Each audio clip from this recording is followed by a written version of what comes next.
జరిగింది? జరిగిందేదో జరిగింది. నీ ఫేస్ కి ఆ ఫ్లాష్ బ్యాక్ కి పెద్దగా సూట్ అయినట్లేదు. ఫ్లాష్ బ్యాక్ నుంచి నువ్వు మాట్లాడతావు. ఫ్లాష్ బ్యాక్ అంటే ఎట్లా సార్? నీ ఫేస్ తగలయ్యా. అమ్మయ్యా, ఫ్రాక్షన్ సీన్ లోంచి బ్రతికి బయటపడ్డాను.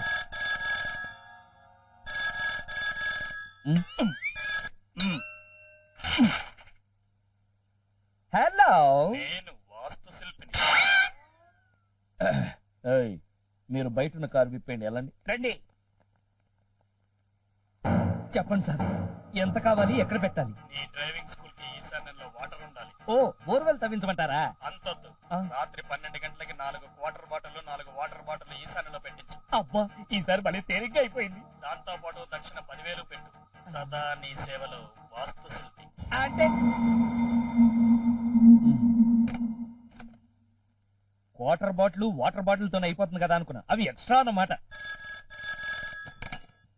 ఎవరు? నేను గీత తాతని. గీత ఉందాయా? గీత లేదు. ఎక్కడికి వెళ్ళింది? దేవుడి దగ్గర. అంటే చంపేశావా? దేవుడి దగ్గరికి వెళ్ళడం అంటే చంపేయడం అవుతుందా? మా బామ్మ కాశీకి వెళ్తుంటే ఆవిడతో పాటు దేవుడి దగ్గరికి వెళ్ళి. చాలా సంతోషం బాబు. రాగానే ఫోన్ చేయించయ్యా. అలాగే, వస్తుంది, చేయిస్తా.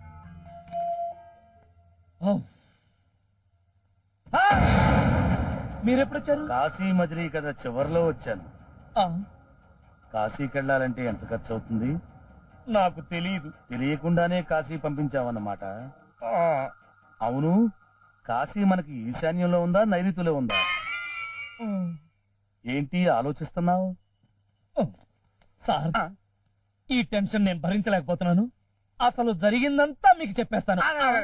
నాకు అసలే ఆప్షన్ మైండ్. పాయింట్ మర్చిపోతే కష్టం. ఇప్పుడు చెప్పు. అసలు ఏం జరిగిందంటే,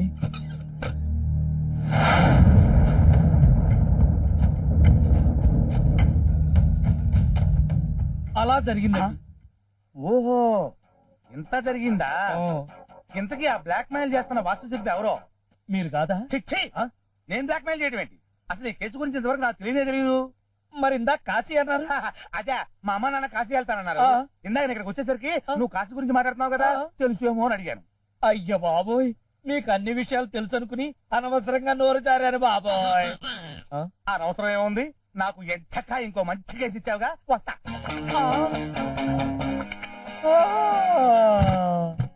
sir, full tank. Okay sir. Full tank కొట్టావు కదా? కొట్టాను సార్. ఇందులో ఒక 5 లీటర్లు నమ్మకం కొట్టమ్మా. నమ్మకమా? అదేనండి, నమ్మకం లభించిన రాశారు కదా. ఇచ్చిన పెట్రోల్ తో పాటు నమ్మకం లభించును. నమ్మకం అంటే ఆ నమ్మకం కాదు సార్, నమ్మకమైన పెట్రోల్ లభించును అని అర్థం. ఆ విషయం మాకు అర్థం కావాలి కదా.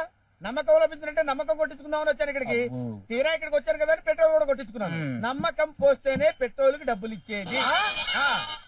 అంటే నమ్మకం పోస్తేనే డబ్బులు ఇస్తారన్నమాట, లేకపోతే ఇవ్వరన్నమాట. ఇస్తామండి. ఇవ్వరు. ఇవ్వం.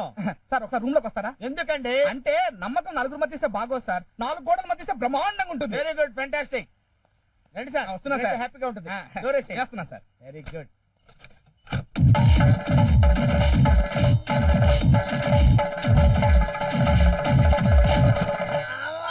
నమ్మకం సరిపోయిందా సార్? లొసుకులు ఎత్తి చూపి బతకాలనుకుంటే నా బతుకే లొసుకైపోయింది. నమ్మకం వద్దు.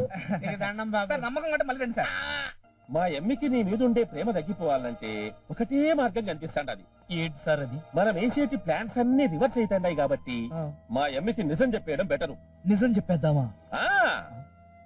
నీకు పెళ్ళయిందన్న నిజం తెలిస్తే గాని మా అమ్మకి నీ మీద ఉండే ప్రేమ తగ్గదు. డాడీ, అదిగో అమ్మాయి వస్తాండది. హలో. ఏంటి సడన్ సర్ప్రైజ్ ఇచ్చావు? ఇప్పుడు నేను చెప్పేది వింటే నువ్వు అంతకంటే సర్ప్రైజ్ అవుతావు. ఏంటది? నిజం, ఇంతకాలం నీతో చెప్పకుండా దాచిన నిప్పు లాంటి నిజం. బిల్డప్ పాపి, అసలు విషయం ఏంటో చెప్పు. అది కూడా నేను కావాలని చేయలేదు, అనుకోని పరిస్థితుల్లో అలా. నువ్వేం చేశావు, ఎందుకు చేశావు అని నేను అడగను. సూటిగా ఒక ప్రశ్న అడుగుతాను, సమాధానం చెప్పు. నువ్వు నన్ను పెళ్లి చేసుకుంటావా లేదా? సారీ, నాకు పెళ్ళయింది. ఏ, సమాధానం చెప్పమంటే సినిమా పేరు చెప్తావేంటి? అయితే సమాధానం చెప్తున్నా విను. నెల రోజుల క్రితమే మహాలక్ష్మి అనే అమ్మాయితో నాకు పెళ్ళైపోయింది. నన్ను ప్రేమించి మరో ఆడదాన్ని పెళ్లి చేసుకున్నాను అంటే చూస్తూ ఊరుకుంటాననుకుంటున్నావా? లేవా? నా ప్రేమ గెలుస్తుందో దాని పెళ్లి నిలుస్తుందో తేలుస్తాను. అదే నాకు కావాల్సింది. తొడగొట్టి నీ ఇంట కాలు పెట్టి మెడబట్టి దాన్ని బయటికి గెంటి దాని కళ్ళ ముందే నీ చేత నా మెళ్ళో తాళి కట్టించుకోకపోతే నేను పులివెందుల వీరరాఘవరెడ్డి కూతుర్నే కాను అని అంటాననుకున్నావు కదూ?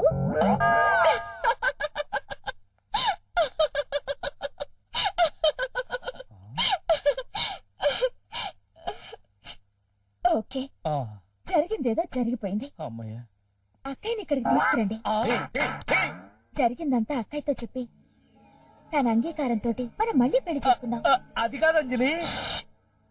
ఇక మీరు మాట్లాడితే నా మీదొట్టే. అక్కయ్య కూడా ఇక్కడికి వచ్చేస్తే మన ముగ్గురం శివుడు పార్వతి గంగల్లా కలిసి ఒకే చోటుండొచ్చు. వెళ్ళి అక్కయ్యని తీసుకురండి. అంజలి నా మాట విను ప్లీజ్. తీసుకురండి, వెళ్ళండి. ఏందమ్మా ఇది? ఆ అబ్బి చెప్పేది పూర్తిగా వినకుంటా. పిచ్చి డాడీ, అతను చెప్పిందంతా నిజమని నమ్ముతున్నారా? ఒక్కసారి అటు చూడండి. ఇవాళ ఏప్రిల్ 1st. నన్ను ఫోన్లు చేయడం కోసం తనకి పెళ్ళైందని అబద్ధం చెప్పాడు. అతనికి కౌంటర్ ఇచ్చి ఫోన్లు చేశాను. ఈ అప్పారావు మీద మనం కేసు గెలిచినా గెలవకపోయినా ఇగో గా డ్రైవింగ్ స్కూల్ మందేరా పోయి. ఇటువంటి ప్లాన్లు మస్తుగా చెప్పినావు. జరగాలంటే మంచి ప్లాన్ వేయాలి. వేసినా మా మనబడి రేంజ్ లో మాస్టర్ ప్లాన్ వేసినా. ఏం సార్ ప్లాన్? అందరి కథలు కంచికెళ్తాయి కదా. ఈ అప్పారావు గారి కథ కాశీకెళ్ళి గంగ గంగ గంగలో కలిసిపోతీరా. అరే అరే అరే అరే, ఏం ప్లాన్ వేసింది సార్? అరే సూపర్ సార్. గురు గురు గురు, ఇక్కడి నుంచి మన డ్రైవింగ్ స్కూల్ ఎత్తించడానికి ఆ ఖాన్ గాడు ఏదో కాశీ ప్లాన్ వేస్తున్నాడు. కాశీ ప్లాన్? కాశీ అంటే నేను గీతను కాశీకి పంపాను వాళ్ళ తాతతో చెప్పటం వీడు వినుంటాడు. అంటే గీతను చంపింది వీడే ఉంటాడు. వాడి సంగతి నేను చూసుకుంటాను, నువ్వు వెళ్ళి పని చెప్పు.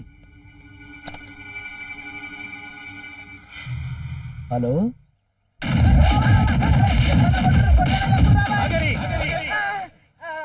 ఇప్పటికైనా నిజం చెప్పు, లేకుంటే సంపెచ్చా. ఇంకా చంపడం ఎందుకన్నా? హాస్పిటల్లో చేర్చకపోతే కాసేపట్లో నేనేదొస్తా. కామెడీ చెయ్యాకో, నిజం చెప్పు. ఏ విషయం గురించి అన్నా? అన్ని కథలు కంచికెళ్తాయి. అప్పారావు కథ కాశీకి వెళ్తుందన్నావంట కదా, ఆ కాశీ కథ ఏంటో చెప్పు. నిన్ను భయపెట్టి నీ అంతటా నువ్వు స్కూల్ వదిలి వెళ్లేలా చెయ్యాలా? మర్డర్ తీసినావా? మర్డరా? మర్డర్ నేను చేయటం ఏందన్నా? మరేం చేసావో చెప్పు. మీ బామ్మ కాశీకి వెళ్ళింది కదా, ఆమెను కిడ్నాప్ చేసి నిన్ను బ్లాక్ మెయిల్ చేయమని నా మనుషుల్ని కాశీకి పంపిన. అంతేనన్నా? ఒట్టన్నా? ఇంతకంటే నాకేం తెలియదన్నా.